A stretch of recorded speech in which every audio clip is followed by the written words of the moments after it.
aula passada estudamos a diversidade cultural. Vimos quais os limites do respeito que temos que ter. E o limite é aquele que não agride a dignidade das pessoas, aquele que faz com que todas as pessoas se sintam respeitadas na sua forma de ser. Boa aula!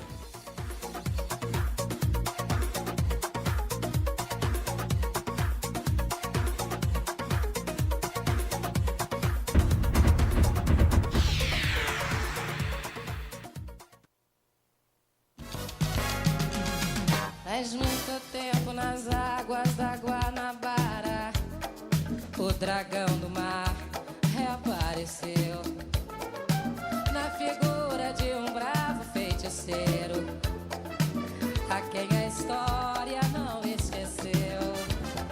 Conhecido como navegante negro, tinha a dignidade de um mestre-sala, e ao acenar pelo mar, na alegria das regatas, foi saudado no porto pelas mocinhas francesas, jovens polacas e por batalhões de mulatas.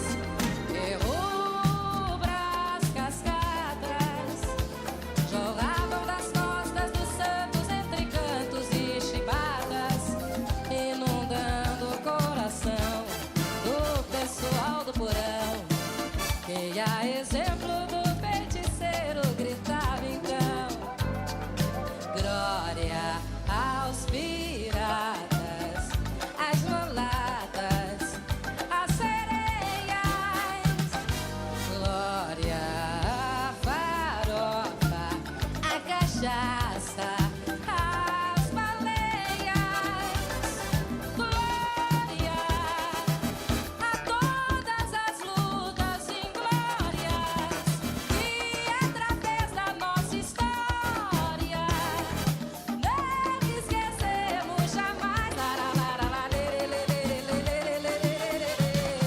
Salve o navegante negro que tem por monumento as pedras pisadas do gás. Olá pessoal, tudo bem? Vamos para mais uma aula? Vamos lá. Vamos lá, Estamos Daniela. animados para outra aula. Muitos estudos? Muitos Claro. estudos. É. Sim, estamos estudando bastante. Ah, inclusive, Daniela, olha, eu quero te contar uma coisa. Você sabe, assim, que eu sempre procuro me atualizar, não é mesmo? E quando eu passo em bancas, eu acabo comprando alguma revista de educação ou então acesso à internet, atrás de novas informações, não é mesmo? E hoje mesmo, antes da aula, eu comprei a revista Nossa História, aquela que você indicou no capítulo como sugestão de leitura. E eu achei muito interessante a revista, Daniela. Legal, Glorinha, porque a gente vai até trabalhar uma matéria que saiu nela hoje sobre o tema da nossa aula, Ah, é? que é memória e identidade. Olha só. E você já leu, Glorinha? Ai, não, eu não li ainda, Daniela. Sabe por quê? Porque eu comprei no caminho, quando eu estava vindo aqui para aula, né? Então, não deu tempo. então- ainda, né? Não. Então a gente podia dar uma olhadinha na revista, você não acha? Nela? Vamos juntos legal. olhar. Vamos lá. Legal. A gente podia fazer uma leitura coletiva da matéria. Vamos lá? Muito boa Podemos. ideia. Vamos Vou lá. trazer para você. Você pega a tua aí, Glorinha, eu vou Tá pegar a bom, minha, eu tá? pego a minha. Vamos lá. Qual é a página, Daniela? Página 6. 6. Tá. É Tá bem bom. no início. Abre aí, tá? Maria. 6.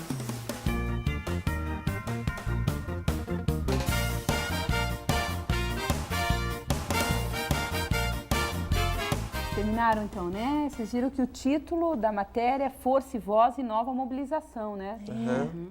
Alguma coisa interessante, algum trecho que vale a pena ser discutido aí? A gente achou sim, Daniela. E eu gostaria de ler um trecho aqui que fala de identidade, pode ser?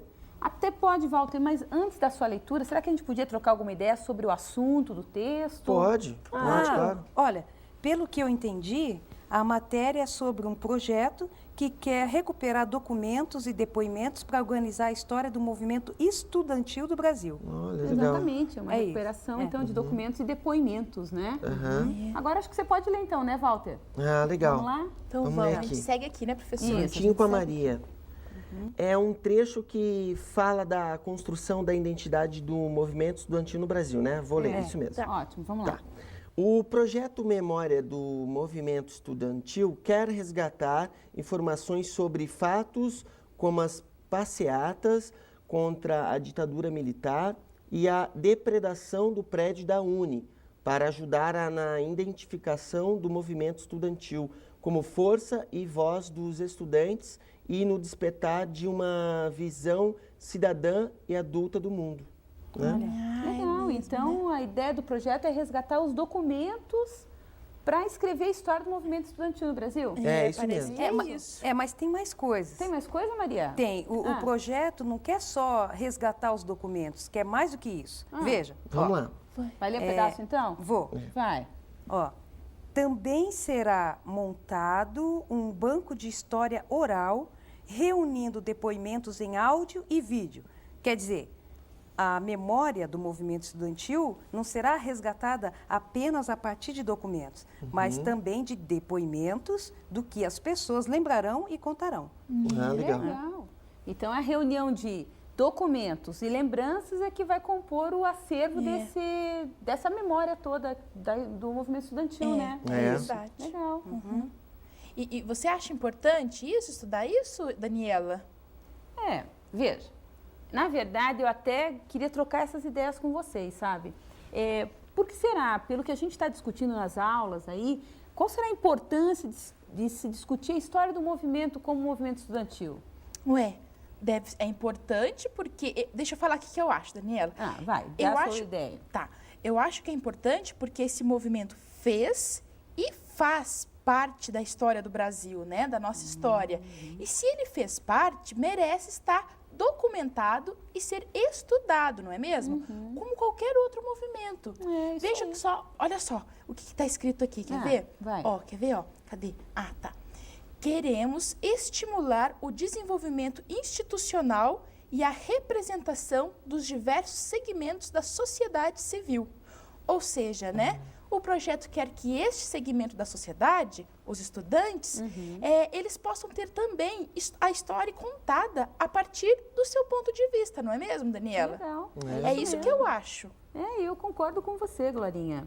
Mas o que vai ser feito de todo esse material, dos documentos, dos relatos? Vamos Isso é lá? legal. Boa pergunta. Ó, isso explica aqui também, né? Ah, é? Vamos dar mais uma olhadinha? Vamos lá? O acervo ficará inicialmente no Museu da República, até que o Centro de Memória Estudantil da União Nacional dos Estudantes esteja pronto.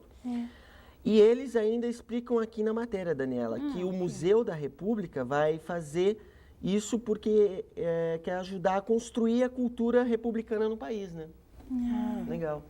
Interessante. Então quer dizer que todos esses documentos vão ter um lugar específico para serem guardados, né? E eles poderão ser consultados por historiadores, historiadoras, pesquisadores, curiosos de um modo geral, né? As pessoas vão poder ir até esse centro da memória estudantil, da União Nacional dos Estudantes, e dali reunir informações para conhecer melhor a história desse período, né? É verdade. Daniela, olha só, e pelo visto, todos vão poder participar enviando documentos e depoimentos para o projeto, não é mesmo? Você leu verdade. aqui, ó, né? Olha só. Daniela, deixa eu te contar uma coisa. Sabe que eu tenho um primo que em Curitiba, ele foi preso em 1980 só porque participou de uma manifestação contra o presidente Figueiredo? Sabia? Gente, olha que horror. Né? Como é que você sabe disso? Porque ele sempre conta pra mim essas histórias quando a gente resolve falar do passado, sabe, Daniela? E, nossa, será que ele tá sabendo desse projeto? Não, ele deve ter muitas coisas para contribuir com isso, não é, Daniela? Porque se estão convocando Né? a população inteira para contar a sua pois história, né?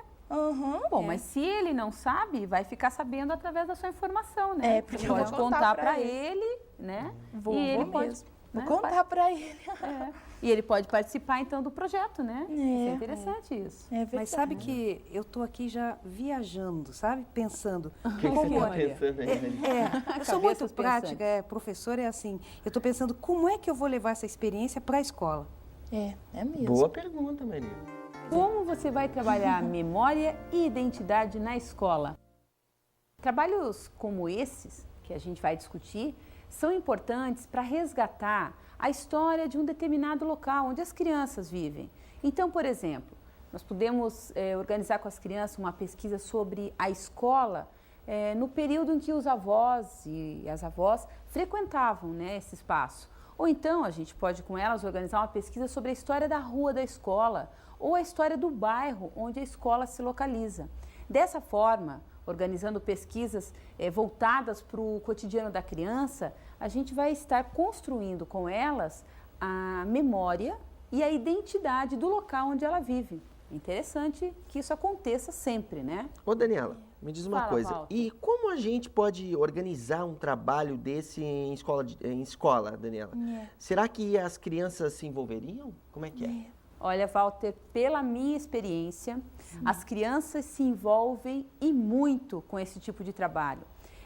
Elas gostam de perceber o quanto a sua vida é importante na comunidade, o quanto as coisas com as quais ela vive são importantes para o desenvolvimento daquela comunidade. O envolvimento das crianças é garantido, não tenho a menor dúvida. Agora, o que precisa mesmo é que nós, professores e professoras, fiquemos atentos para a organização do trabalho. Por isso, as crianças precisam participar das decisões sobre o projeto. Qual tema, qual período, que fontes vão ser utilizadas, se vão fazer entrevistas, se vão só consultar documentos, né? A ideia é que a participação delas seja a razão pela qual elas se sintam motivadas para desenvolverem esse trabalho, né? Tá, Daniela, Fala, Maria. vamos supor que a gente resolva pesquisar sobre a história da rua, da escola, né? A rua da escola, por exemplo. Ok. Por que a rua tem esse nome, como ela era há alguns anos, quais mudanças ocorreram, enfim, como podemos ter acesso a essas informações e como organizaremos um trabalho como esse com as crianças? Legal, legal, Maria. É uma pergunta interessante. E eu vou contar uma experiência que eu tive sobre um trabalho exatamente assim. Legal. Contando a história da rua, tá? Bacana. Isso aconteceu há pouco tempo, né? E a minha turma decidiu que gostaria de escrever a história da rua da escola. Nós tínhamos várias opções.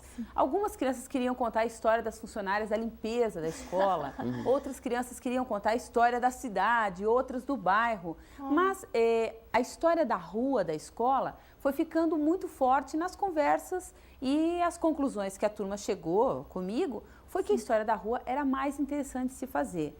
Agora, para se escrever a história da rua, a gente sabia que tinha um trabalho grande pela frente. Por quê? A gente precisava saber quais eram os moradores mais antigos daquela rua e desses moradores antigos, quais se interessariam em contar para a gente a história da rua desde há muito tempo, né? E então, a gente teve que sair da escola, numa comissão pequena, eu e alguns alunos, e fomos de casa em casa, não é uma rua muito longa, fomos de casa em casa perguntando sobre há quanto tempo aquele morador morava ali e se ele achava interessante participar do nosso trabalho. Conseguimos, nessa caminhada, fazer com que 5 moradores participassem do nosso trabalho. Enquanto isso, lá na escola, o resto das crianças que ficou organizando o trabalho teve o auxílio da secretária da escola e de uma professora auxiliar.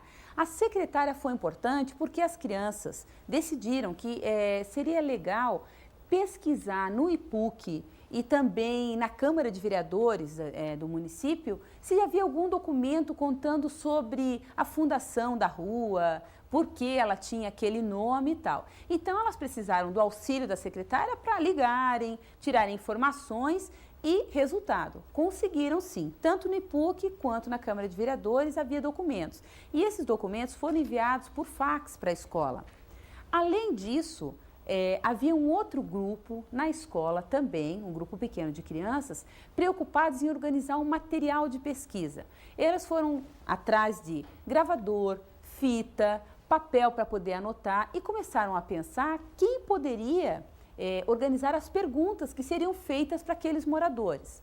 Quando eu e a turma que havia saído comigo para conversar com os moradores da rua, ver se eles topavam participar do trabalho, voltamos para a escola, o trabalho já estava mais ou menos organizado. As crianças a todo vapor, sentindo-se donas daquele trabalho, isso é importante, né? Claro. As crianças, sabendo que elas é que estavam ajudando a construir tudo aquilo, nos sentamos numa grande roda e organizamos o trabalho.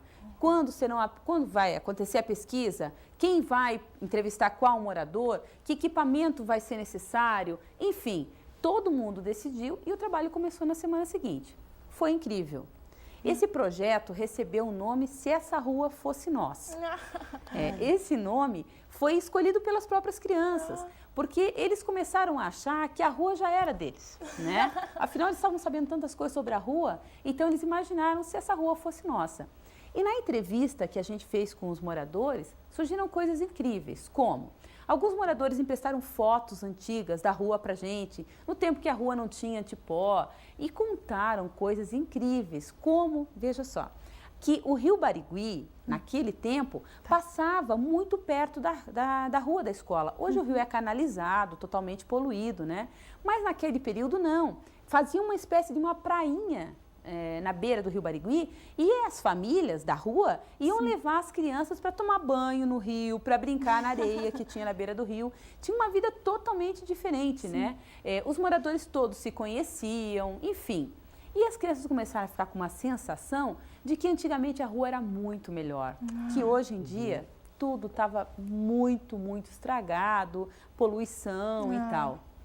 Aí veio um outro lado da coisa que foi bem bacana, porque alguns moradores começaram a falar do progresso de uma forma positiva e contaram assim os lados positivos, né? Então, da mudança. Contaram coisas como, agora o ônibus passa na rua. Antes a gente tinha que andar 8 quadras, porque o ônibus não vinha até aqui. Agora aqui na rua tem farmácia, padaria, um pequeno mercadinho. Antes não, a gente tinha que andar muito para conseguir trazer as compras, as coisas que eram necessárias para o dia a dia.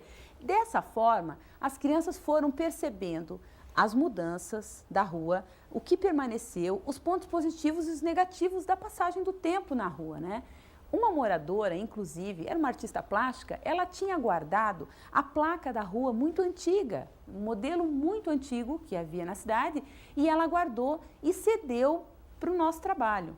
Então, assim, nós tínhamos, além das fotos, dos documentos do IPUC, da Câmara de Vereadores, e dos depoimentos dos moradores da rua, um objeto, que era a placa. E nós penduramos na entrada da escola, né, e embaixo o título, Se Essa Rua Fosse Nossa.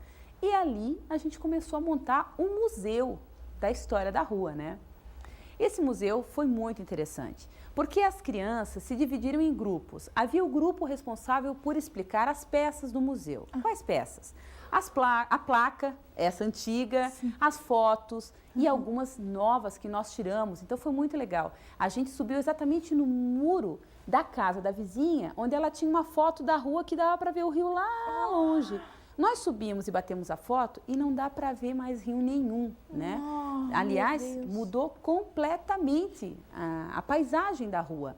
Então, nós procuramos bater as mesmas fotos, quer dizer, no mesmo local, batemos as fotos e as crianças comparavam as mudanças, né?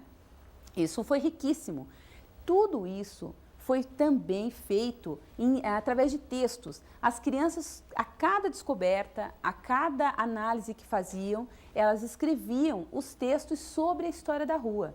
Então, na hora de montar o museu, nós tínhamos a equipe que organizava as peças, como eu falei ainda há pouco, tínhamos a equipe que explicava os textos, né? E ficou bonita essa exposição, ficou uma coisa encorpada, com muitos textos, fotos e peças. E o mais interessante, convidamos os moradores da rua que tinham dado entrevista para visitar o museu Se Essa Rua Fosse Nossa. Quando os moradores chegaram para visitar o museu, eles estavam assim emocionados, né? Eles liam os textos que as crianças tinham escrito e ficavam pensando, nossa, a gente nunca tinha reunido tanta informação. E até lembrei de mais um dado interessante, teve um morador da rua que tinha a planta da igreja. No final da rua tem uma igrejinha, ele tinha a planta da igreja e ele cedeu a planta para a gente. E a igreja é uma instituição da rua muito importante na vida dos moradores, todos eles frequentam, então era uma coisa que ligava os moradores ao nosso trabalho pela afetividade mesmo. Quando viram que a gente tinha valorizado também a construção da igreja. Para eles ficaram muito próximos da gente.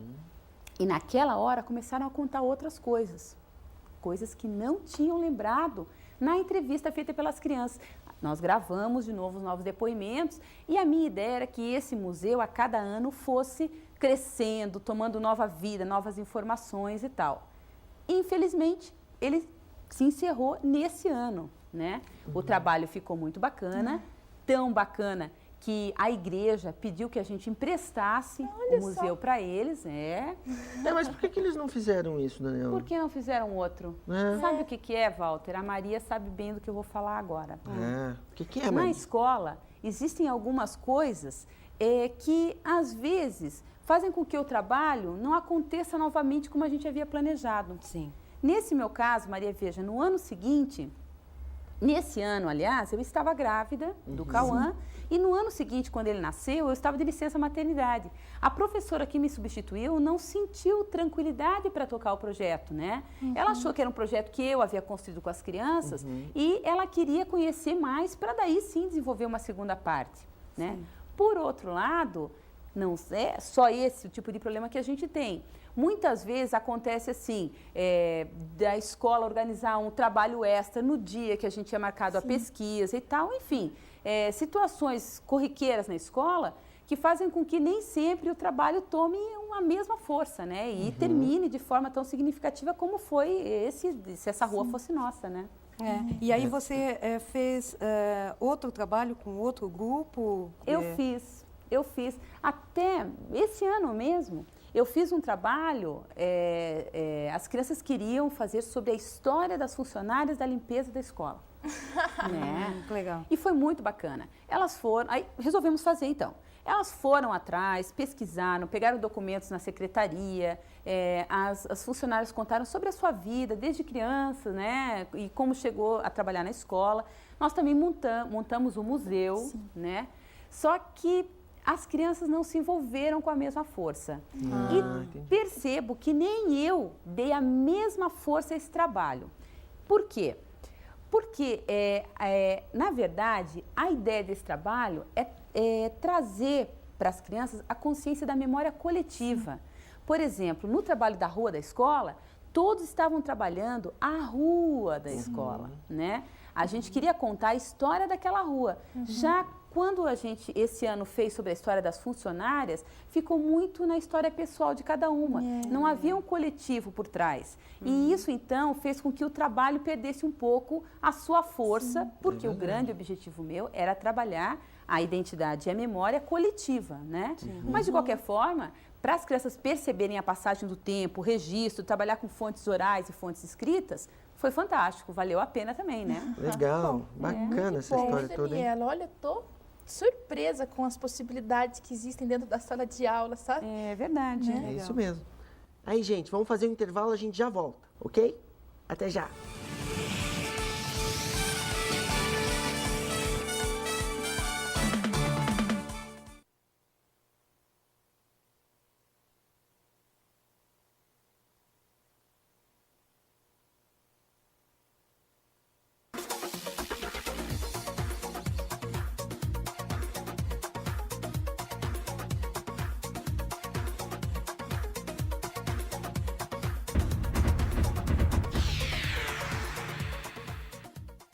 Então, pessoal, voltamos do intervalo e vamos ao trabalho. Vamos lá?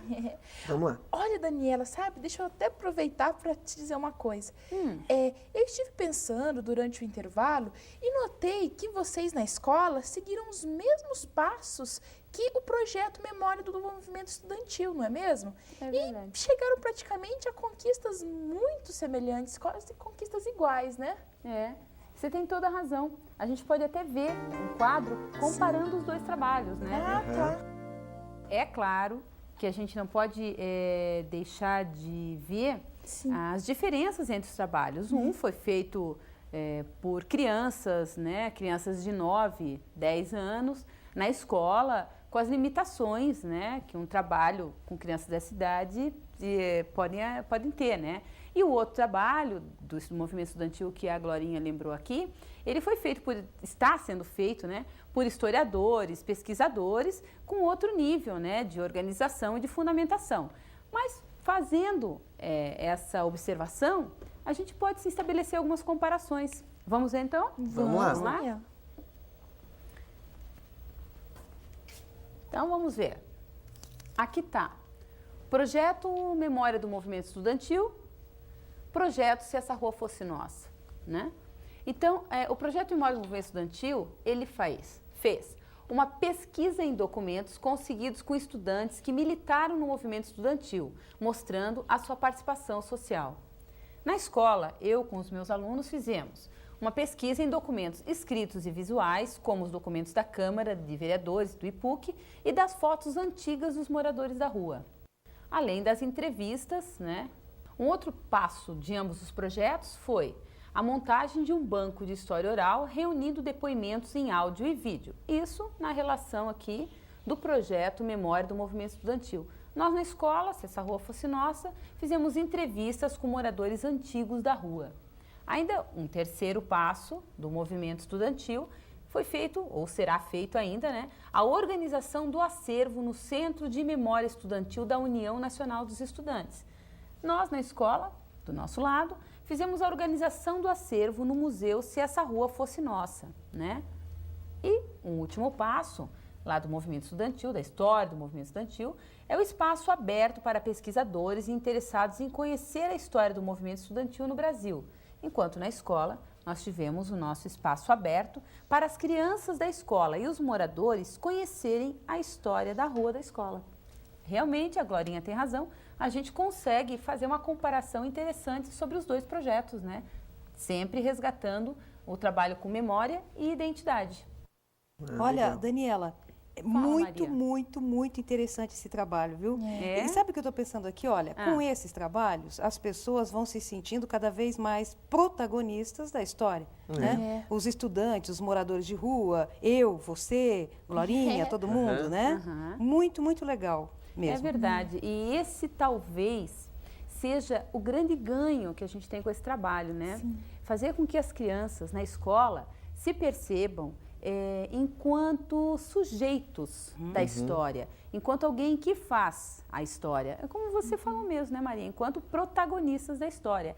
É uma conquista interessante de se realizar com as crianças, né? É verdade, Daniela. Eu já estou imaginando qual será a história da Hora da História de hoje. Ah, é? Oba! E que história você acha que nós vamos ouvir hoje? Bom, não sei o título nem o autor, mas imagino que a história seja sobre as pessoas fazendo a história de algum lugar ou algum tempo, né? Tem a ver com a nossa aula de hoje, É. né? É verdade.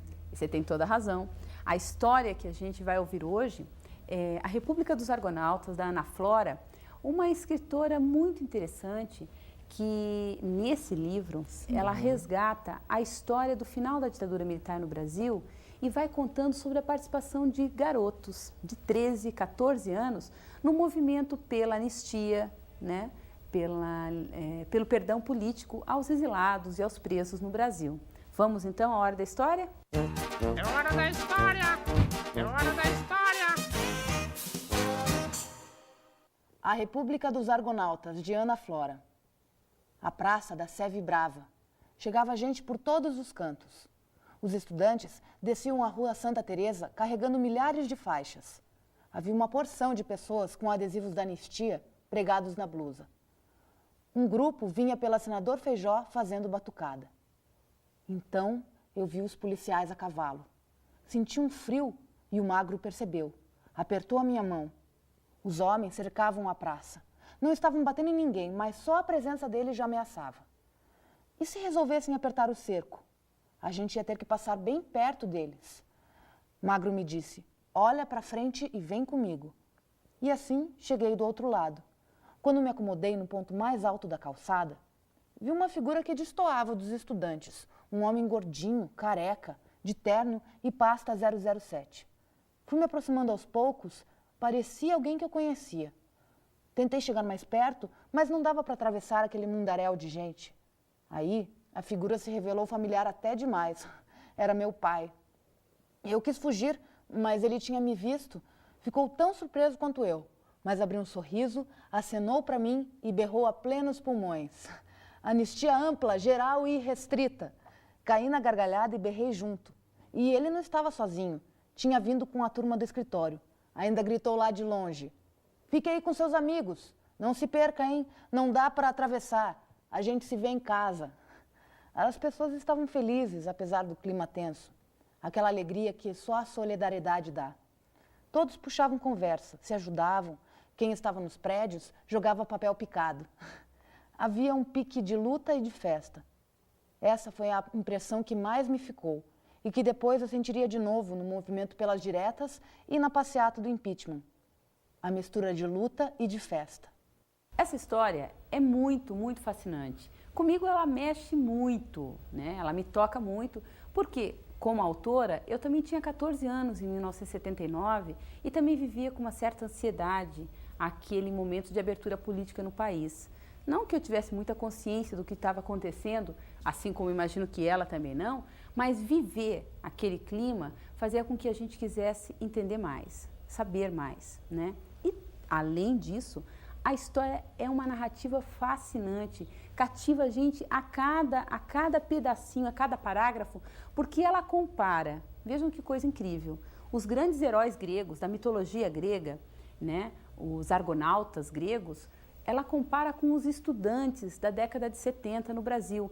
E as lutas dos heróis gregos contra a Medusa, contra os grandes males, né, mandados pelos deuses para a humanidade, ela compara com os atos do governo militar e contra toda forma de encaminhar o país que eles tinham.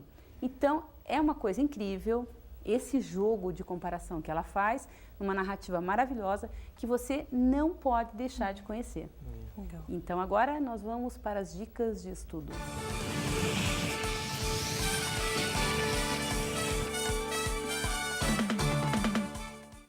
A minha dica de estudo para hoje é um convite para que você visite sempre que possível museus, exposições espalhados aí pelo Brasil afora. Sim. Eu sei que nem sempre é fácil, né?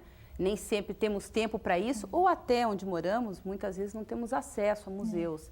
Mas então eu vou dar uma dica legal para você.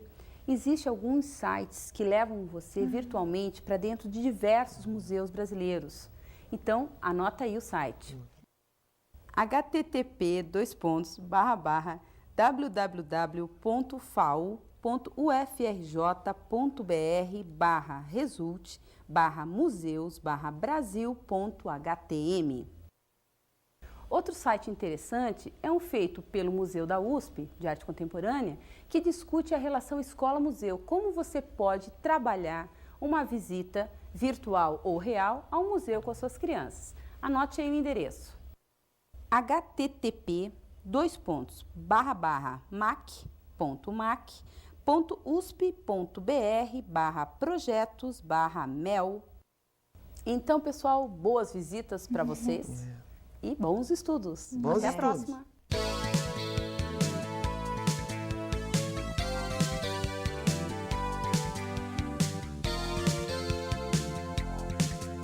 O tema da aula de hoje foi memória e identidade. E vimos como a memória e a identidade podem ser resgatadas através de trabalhos com documentos escritos e com depoimentos.